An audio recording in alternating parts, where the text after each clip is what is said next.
Welcome to Type Tune Tint. I'm Tom Kranz. This piece of music has specific relevance to today's guest.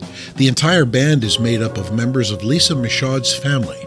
Lisa is an American expat living in France, providing translation services, tutoring, and writing, not to mention the occasional gig as a singer-guitarist. The music that runs through her veins also runs through her writing.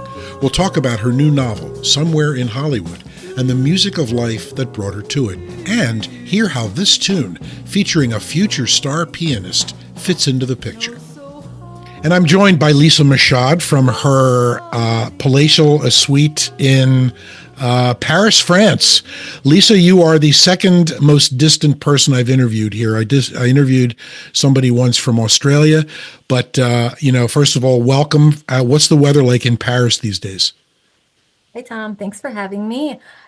It's beautiful and sunny and cold, but we'll take it because we can have like 6 weeks of complete rain. So the sunshine is like, it's like when I used to live in Seattle, when the sun comes out, everyone runs outside. So all the Parisians are like in the parks, bundled up, outside of the cafe, smoking, but getting the sun.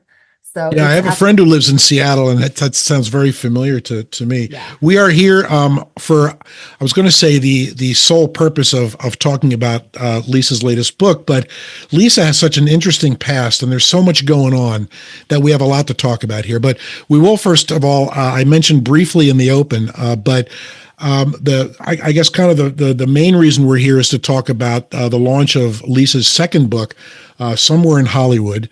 You actually just launched this in like a month ago, right? Or February, this past month is basically, right? Yeah, Valentine's Day. Yeah, Valentine's Day of 2025. And as I said to you in an email, this is not a book that I would typically pluck off the shelf to read myself. There's a little bit of a generational divide. I'm kind of older. I think I have a couple of sons and daughters alone who are about your age. So it's not exactly the book that I would have picked. But once I started reading it, I got completely sucked in by your writing style. By the time I was about 2/3 of the way through, I absolutely had to find out what happened between Carla and Peter. So we'll talk more about that. But first of all, let's talk about, so you're in Paris now, but you didn't start life in Paris. You started life in the good old USA, and kind of give us a thumbnail sketch of your life up until that point. So I was born and raised in New York City. Then my family moved us out to Long Island for high school. And as soon as I could graduate, I left. I moved to Olympia, Washington, actually. So I mentioned Seattle. So I moved to the capital and I went to the Evergreen State College, the same school that Matt Groening, creator of The Simpsons, went to, as well as a lot of rock revolutionaries that I really admire, from Carrie Brownstein, Kathleen Hanna, Calvin Johnston. And then I realized it rained there. Who knew? Oh, yeah. And it's so weird. It rained there. I didn't think it would affect me as much as it did. And so I decided, why don't I just like move to the exact opposite of the Pacific Northwest? And I moved to Los Angeles, where I didn't finish school. I became an extra as well and a waitress, and basically doing anything to just pay rent. Luckily, rent was reasonable at the time, so I got to live in Silver Lake, a really cool neighborhood, and had a quirky Hollywood landlady who I definitely talk about in my new novel. She became a character. Then And I so moved you're back how old at this time? Are we talking college age, late teens, early 20s kind of thing? early 20s. So I Okay. moved to LA at 21. And then at 25, I moved back to New York because I got a job working for my favorite fashion designer, Marc Jacobs, in the corporate offices where everybody was French. So for fun, I decided to take French class after work. It wasn't obligatory, but I just wanted to learn the language because everyone around me was from Louis Vuitton. And so I got so addicted to like speaking French and loving the language. I just moved to Paris, no plan, no money, no visa, and made it work. And wait, why did you do that? I said, I was about to turn 30, and I said, you know what, let's try something new. Just to give you background, my mother is a retired American Airlines flight attendant, so I have flight advantages, so I could fly wherever I Mm. wanted to, and I Oh, just yeah, pay her nice. the $50. It's really Cool. Yeah, so I was able to just kind of hop around. I went to Japan. Again, I can get by on like a loaf of bread and like canned food. I just living really meagerly. And I was teaching English in Starbucks. As I mentioned in my bio, I was like editing papers for students at La Sorbonne, anything just to like get that rent money. Again, it was really cheap because I shared a studio with one other person. And then I became an au pair. So I was just like getting by. But in the meantime, I started writing and selling articles about life in Paris, cool restaurants, any bars, just anything to just get a few bucks to just get by. Hmm. And it turned into a book. And I just started plucking away at a book. And I published my first book in 21. And your first book is Slanted and Disenchanted, which is kind of a prequel, I guess, to the book that we're going to talk about more today, Somewhere in Hollywood.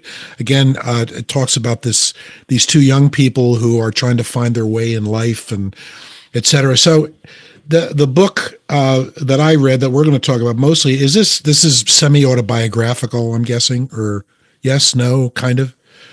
Yeah, semi-autobiographical. A lot of readers like to, I guess, associate me with the female character because of the Italian background, my hair. I love cats.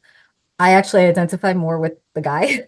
Like I listen to like the weird, I listen to prog rock, I listen to jazz. Um, at that age, I very much enjoyed LSD. So I mean, a lot of people like me to be Carla, and I just go with it. But Pete is me. So you I mentioned curse that like a you mother brother.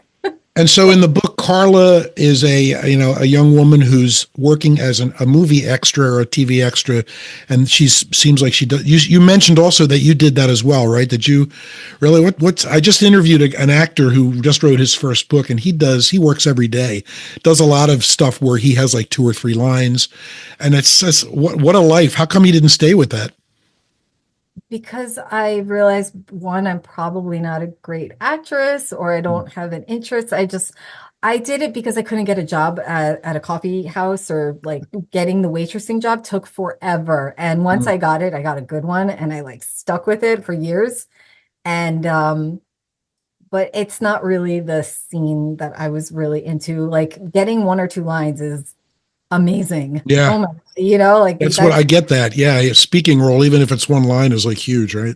huge. So it just wasn't for me. And I just figured I'm a writer. I'd come home and write. So, you know, Well, and you're a hell of a writer. So when you wrote your first book, which I'll get around to reading one of these days, Slanted and Disenchanted, that was not your first writing effort. You had been writing, correct? You said you were writing articles, and what kind of stuff were you writing before that? I was writing just basically, there were some autobiographical pieces about dating in France, the difference of cultures. I was writing about, I had like a blog just kind of going through um, just life as an American in Paris. I was living with someone, then he broke up with me. And so I kind of like went through this whole like breakup saga, which people got really addicted to because it was Mm. so heartbreaking and it was really honest. So I learned how to write in that first person, really honest way of just like telling a story. And I honed my craft through like blogging at first, but then it snowballed into actual paid articles and Hmm. pieces. But I've been writing since I was a kid. Well, that's cool. Well, what I liked about your writing is that it has qualities I wish I had more of. So I've written like 7 novels. I'm writing another one right now, and because I spent my life in the news business, for 30 years, I wrote news copy, radio news, TV news, and writing for radio and TV, you learn to write concisely and simply, right? Straightforward so that whoever's watching gets it the first time so they don't change the channel. And when I wrote my first novel, which was now 10 years ago, something like that, I found it really hard to get away from that, to sit down and actually write expressively, to write descriptively. But what you're able to do, which is what kept me going, is you're writing it. It's very observational. You write about kind of the subtext of things like the look on somebody's face, the smile, the way the eyes are. Somebody says something, but it means also this XYZ, because nonverbal communication is pretty much what makes the world go round, right? And you're so good at expressing that. So I would, just basically exhort anybody who's looking for a cool read about, kids in their 20s trying to find their way.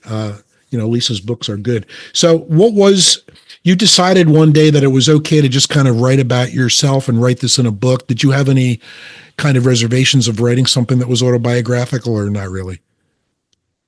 No, because I guess with the blog, it was like very much me. So this felt cool because I got to like, it was fiction. So I could say and write anything I wanted. I got to make them who I wanted them to be. So, I mean, so Carla's character, she's very reserved. That's what I wish I was. I wish I was more reserved. So in this situation, I would have pounded on Pete's door and been like, why aren't we dating? Like we wouldn't have had a book if it was really based on me, because would have been like, what is this shit?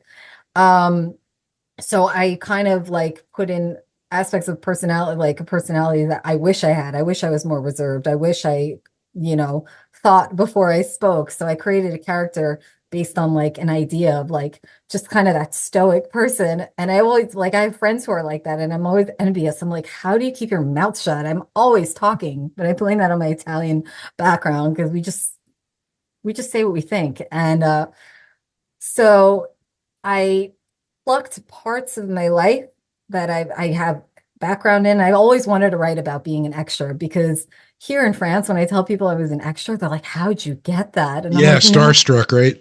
do not mistake this for one, bragging, and two, for me thinking I'm cool. This is like a slop job. Like when I was in LA and I would tell people I'm doing extra work, they'd be like, oh, Hmm. sorry. It's like so awful, and I wanted to like explain that, but it's exciting, but it's also, I mean, after you've done like 10 shows, you're like, oh, I hate all these people. These people are awful. That's pretty funny. Well, unlike the gentleman I just interviewed who does a lot of that and gets the occasional two or three liners, he's in it for life. He wants to be, he wants to make movies. He wants to do, I'm guessing that was not your goal. No, it really wasn't. I remember being on set with people like that. And when you're a non-union extra, if you get 3 union vouchers, you can get into the Screen Actors Guild. And I Mhm. remember them all talking at when we would eat lunch, and then they would always do this thing where they would say we were like working with the actors. We'd be like, oh, they were working with Zach Braff on Scrubs. Yeah, And it was like, we're not working with them, we're working for them. right, right, That right. one word makes a difference. It's like assistant to the regional manager. It's like that, it makes a difference. Oh, that's so funny. So, in your book and in your real life, music plays a huge part in these the characters here. Both Carla and Pete, your two protagonists, they're music junkies. Carla plays LPs on a little record player. She plays vinyl, but it seems like Pete is more of kind of the music snob. I use that word kind of reluctantly. He's very particular, but both of the characters seem to have very wide ranges of what they like in music, much like you. And that leads me to your musical background. You've got an extremely interesting background. I'm guessing that you listen to a lot of music to this day, but you've got music in your family, correct? Yes. Okay, so tell us about that. On my paternal side, my grandmother started this kind of like Partridge Family on acid musical group, which included my aunts, my uncles, my father, and her second husband, Al, who is this fantastic drummer who trained under Max Roach. And they came out with this record in the 60s called We Are the Levitts, named after, hold on, um, Al. That was his last name. Our family last name was Aguilar because we're native Mexican. My grandmother was native Got Mexican, it. and the rest of the family born and raised in Southern California, Long Beach. And so they had this record, and it was put out on ESP disc. And this is like a real underground label based in Brooklyn. They put out works by like Sun Ra, Pharoah Sun Ra Sanders. from Philadelphia, my native. I know all about Sun Ra. Oh, okay. Yeah. So it's like really cool artists of the time. And then on this record, there's this one artist named Chick Corea who Oh, plays listen, man, we're going to talk about that. All right, but continue. Go ahead. he plays cowbell and piano on it, and my father does like a spoken word on here. He's 17. And this record I sometimes hear on French radio on the French jazz channels. Now, you were not born at this point yet, right? No, This is in the 60s this album was made. Yeah. And my dad never told me about this. I found this on my own. And by the time I found it, my dad had already passed away. Oh, you're kidding. I'm like super mad at him. And he used to tell people, oh yeah, I played with Chick Corea once. They're like my boyfriends who would like freak out. They'd be like, what do you mean? And I just remember being like, oh yeah, I'm sure my dad did because he was a jazz drummer. So I was like, okay, yeah. And I didn't realize it was on a record with like my entire family. No kidding. So you've got music in your genes, basically, and that maybe that helps to explain why you're so musical now and why you've got such an interest in all these different tunes. So, all right, we're going to play. So you told me about and you showed me the liner notes of that album, which lists Chick Corea as one of the musicians.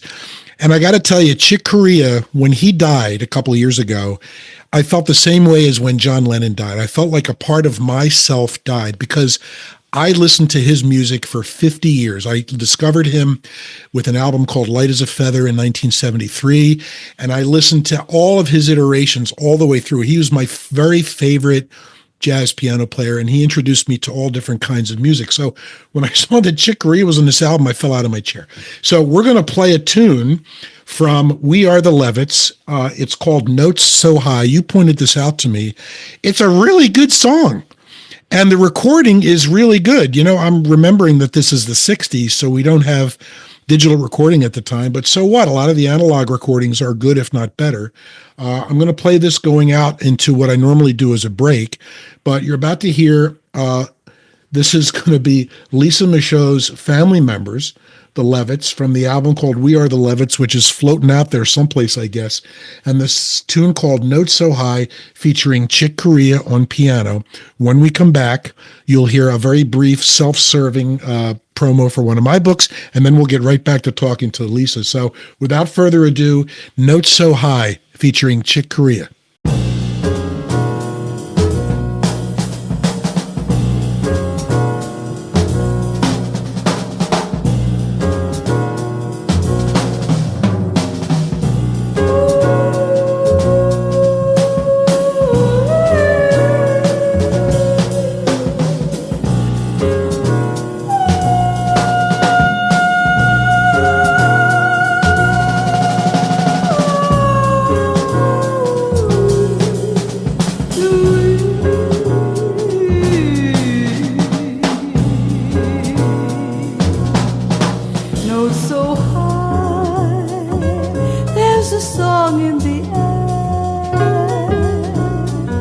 Children play, laughter rings everywhere. Winter sows white coal seeds all around, filling up hollowed stones in the ground.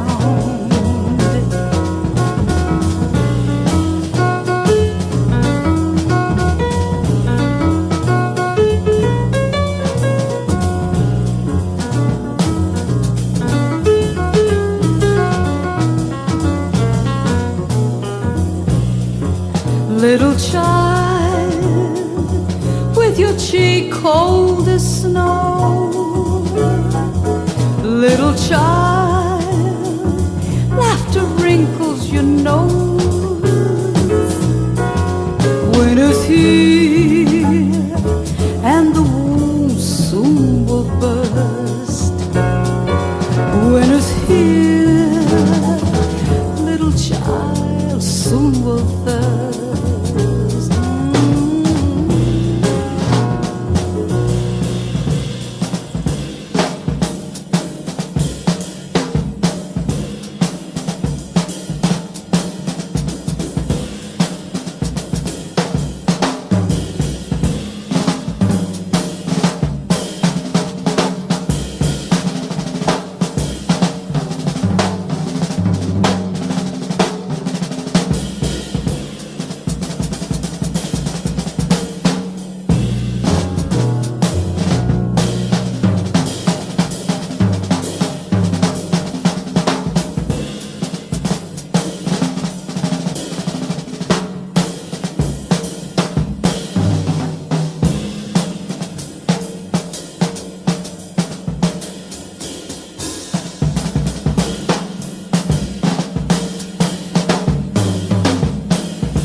so high, there's a song in the air.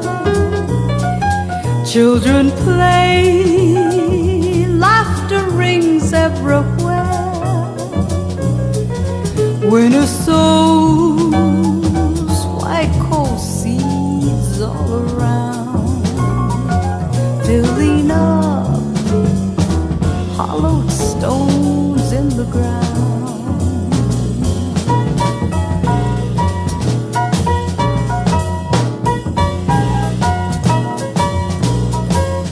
Little child, with your cheek cold as snow. Little child, laughter wrinkles your nose. Winter's here and the womb soon will burst. Winter's here, little child soon will thirst. Oh, here.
And we're back with Lisa Michaud from, God, I'd love to say live from Paris, but we're not. We're on tape from Paris.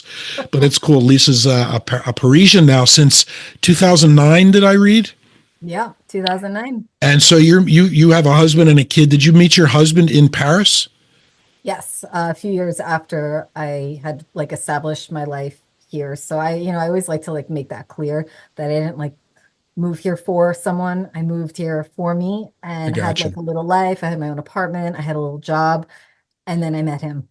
And so you have a French husband and a son who was born there. So his first language is French also, right? Yes. So you're like a bilingual family, more or less, correct?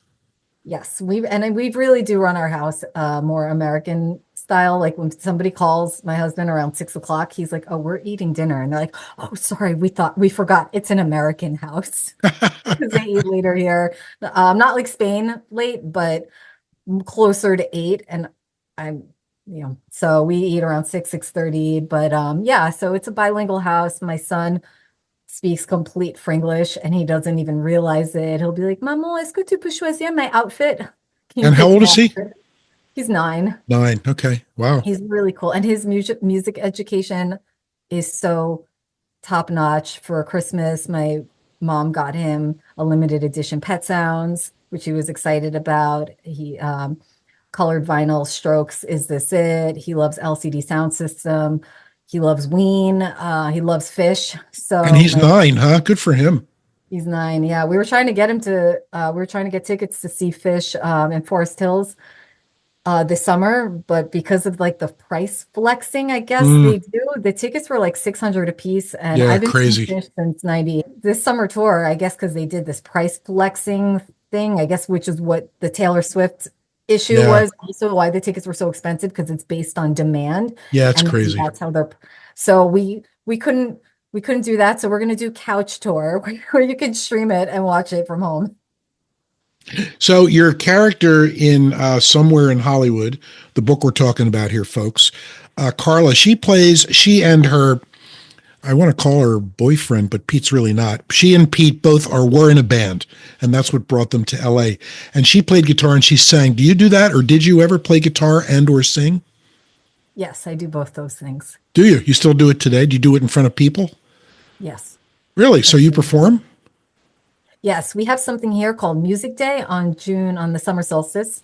and I had like a little like cover band, a little village cover band, and we would do cover songs. But for this book, I actually wrote the two songs that are in the book that there's lyrics to. I have music to it, and I Hmm. just kind of chickened out on recording it. Um, but So yeah, those are real songs. The ones that are in the book, those are actual songs that you wrote. yes, Oh, no kidding. yeah. There's maybe I'll record it one of these days. But yeah, like this morning, I played. My son loves crazy little thing called "Love" by Queen, so I played that, and he loves a boom, boom, boom, boom, boom, boom, boom, boom, boom. Hmm. You know, he loves that little like there's like a bass line that you can put into the guitar. So yeah, so I play, but it's a hobby. It's not anything I would do for real. Yeah, but you're living in a little hotbed of creativity there. I love that. The music and the writing, and you're speaking two languages. It's like cool. So, talk a little bit about your writing process. The books I've written, I've always written on this laptop, literally on my lap in my den, sometimes with the TV on, sometimes not. Did you sit down and do you write in like a dark room? Do you shout things into your iPhone when you're stopped at a red light? How do you actually sit down and do it? How do you do it? I definitely have a forever going notes thing. Yes, when I'm like walking, I'm like, oh, I like a piece of dialogue comes in, I stop and I frantically put it in. Um, and then I actually no darkness because it makes me tired. And this skylight that's lighting me right now, this wasn't here a year ago. And this in my office, I was always getting really tired around 10 o'clock in the morning. Hmm. And so my husband's like, so French, let's cut a wall in the ceiling. And so he like hired these guys that came in with these like little saws. It's so French here sometimes. They like come in with this saw. And I'm like, wait, really? Hmm. And I came upstairs, there was a hole in the ceiling, and I was like, okay, Right. this is too old-fashioned for me. But then by the end of the day, there was like this professional, gorgeous, put in perfect skylight. And now I feel like I'm on a plane all the time when I'm writing because there's just a window above my head. And I can only write in the morning. That's when the creative juices by Oh like yeah. noon, battery's dead, and I can do like Hmm. translating, I can do marketing, I can do anything that requires just more technical administrative effort. Gotcha. Well, that's really interesting to hear. I am a morning person because since I retired, I just get up at some ridiculous hour every day. But I don't write in the morning. I can't because I guess I must have a little ADHD going. I'm always feeling like I'm kind of jumpy. I'm going between the news and doing other stuff, and that's when I do food shopping and whatnot. For a couple of my books, I actually wrote while I was on my job, my pre-retirement job. I was a director of communications, and by 2, 3 o'clock in the afternoon, that job just kind of stopped. So I'd spend an hour or two actually writing there, and then I write during the day when my wife is at work. She's still working. I'm at home retired, so the house is quiet. It's me and the dogs. And I write from the beginning to end. I don't write in chunks. I start with an idea and I start writing, and I just kind of like to see where the story goes, and that's always worked for me. I know a lot of people write more compartmentally, but I've been on websites where I've seen guys talk about they do they outline every chapter. I saw one guy was boasting that he just finished outlining all 52 chapters of his book, and it was like, really? All that time you spent writing your freaking outline, you could have been writing the book, dude. So anyway, I just kind of feel like sit down and write and then worry about editing it later. Kind of vomit the shit out onto the screen and then come back. Does that The make shit sense, or first draft. is that sick? No, it's perfect. It's Anne Lamott said that, she came up with the term, the shitty first draft. And I stand by that too. Like every time I've tried and do an outline, I never refer back to it. Mm. Because the story will take you somewhere else every single time. So yeah, you just vomit it out, which is where I am right now I'm writing another book right Oh, really? now. And just, it's all up here and I just need it out. So yeah, 52 chapter outline is a lot because you have to hold yourself accountable to that outline, which I Well, guess yeah. And think of the time it comfortable. takes to do that. I mean, I know it's only an outline, but Jesus. Just write the Anyway, book. Yeah. so No, no, are you writing a sequel, or is this going to be something totally new now? I think I gotta wrap this story up. I think they need to kiss in the end. So Really? yeah, I think I might have to I might have to. I have some diehards, some slanted diehards that are like, "Oh, come on!" So I think I might have to just get them together. I got to say that I was a little ambivalent about that towards reading the end when they finally decided to finally come clean about everything. I said, don't make them kiss and make up. Please don't make them kiss and make up because it's been such an unusual story up until now. And even after I said that, I was kind of unsatisfied with the way it ended. I know it's contradictory, but I still don't want him to kiss and make up. But you'll do what you'll do, and I'll probably read it anyway. But they just seem different enough, and he's got that whole bye thing going on, and she seems like she's insecure enough where she wants like the guy of her dream. She wants a guy. She wants, I don't know. You don't need me to tell you what to write. I'm just whining here. She's gonna get her first asshole boyfriend. He's already written. He sucks. Oh, really? Yeah, she gets her first asshole boyfriend. She moves in with him too. Ooh. And I think she's got to go through that. And I think she's got a lot of family stuff to deal with. I think she's got some drinking stuff to deal with. Yeah. So I think, but I think they're gonna have a moment. He's got to have his beautiful relationship with his love interest, and I'm really excited. That was a really, really fun character to write. The Misha. What was it like to write a man like that? With Misha? Yeah. No, both of them. What was it like to write? Just to write a male character in some detail. It's super fun because I grew up with all boys. I have like 6 male cousins, 2 brothers, and I just feel like this, like I was like brought up with this like super male energy, but like by all these like really loudmouth Italian women. So it was just like contrast between the two. So I feel really comfortable writing from the perspective of a guy because I've heard it all. Okay. It actually feels more comfortable writing in the perspective of a guy than a female, because I have to sometimes be like, okay, more sensitive, because I think I'm a little rough around the edges. So writing Carla's character is more of a challenge for me. Really? That's very interesting that you say that. Huh. Okay. Well, I want to close by saying I only know 2 things about Paris. Thing number 1 is my older son and his wife just got back from a week there, and they really loved it. And that whole cliche about French people hate Americans, they didn't seem to think that was true, and I've heard over and over again that it's really not. And the fact that everybody in Europe speaks English is so great, and it's so embarrassing for us Americans here who, we thumb our noses at people who don't, who don't. People here don't learn other languages. It's just stupid, it just is. And then the other thing I know is whatever I watch, whatever I see on House Hunters International. Have you ever watched that show on TV? So it's an American reality show where people in the U.S., they move to another country. And whenever they move to Paris, they have this realtor woman who dresses all in red. And the Americans who come, they come from like Texas and New York. They want these palatial suites like they have in the States. And they just can't get that things are smaller. The refrigerators are smaller. Everything is smaller, and it's so predictable. You obviously made the transition just fine. Tom, this might be the moment to tell you that I was on an episode of House Hunters International. What? Really? As a client? As a subject. Really? It's the most awful thing ever, ever, ever. It is so embarrassing. I never really talk about it. Was this before you moved there? Obviously, it was before you moved there.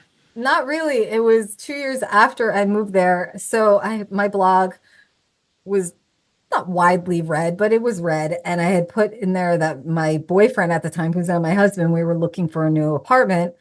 And I got an email from the producers of House Hunters, and they were like, "Oh, well, would you like to film you apartment hunting?" And I said, "Well, isn't it supposed to be like a thing where I'm moving? I've already been here for 2 years." And they're like, "Well, do you go back to the States?" I'm like, "Of course, I go back every summer." So they filmed it at like the way the episode is structured. It looks like I had just moved there in 2012. And they were like, "What is one thing about Paris that you wish would be, that if you could imagine anything, what would you want?" I go, "Well, I guess bigger closets." So they centered the entire episode around the closet thing. I look like such a fucking asshole because like I know that there are no closet space, but they needed like a angle. It's TV, you need an angle. And I look so stupid. And whenever there's like a house Hunters International something, I do like a control F and I put Paris, Oh, and people are like, oh, that girl in Paris, she was so awful. And I respond, I go, that's me. I that is a know. riot. We love that show, and we're going to look for your episode now. Now, you said around 2012. So, 2012 with we so what found it on, season was that, do you think? I Yeah, don't they're up to remember. like season 10 or season 11 right now. So, Yeah, whatever. we found it on Prime, and we found it and we played it for my son, and I was like, watch, he's not even gonna know who we are. And my son, I mean, he's YouTube generation. He was like, oh, you guys are on TV, big deal. And I'm Yeah, like, exactly. no, like my mom's in it, and it's like I collect vintage dresses, so they like tied that into the episode too, which I loved that. That was really cool, but I just look like a moron. And then like my husband with his accent, and he's like, oh, we have very big decisions to make. And he's like, this is like the most horrible thing. We look jerks, whatever. It's just for fun. But yes, I do know the show. I think on that note, we will end now before we go into other uncharted territory. But I got to tell you, this was an absolute pleasure meeting you. It was a pleasure reading your book. I can't wait till the next book comes out. And I wish you nothing but success and joy with music, with your family, with your writing and everything. Thanks so much for being here, Lisa, and au revoir. Au revoir. Thank you for having me.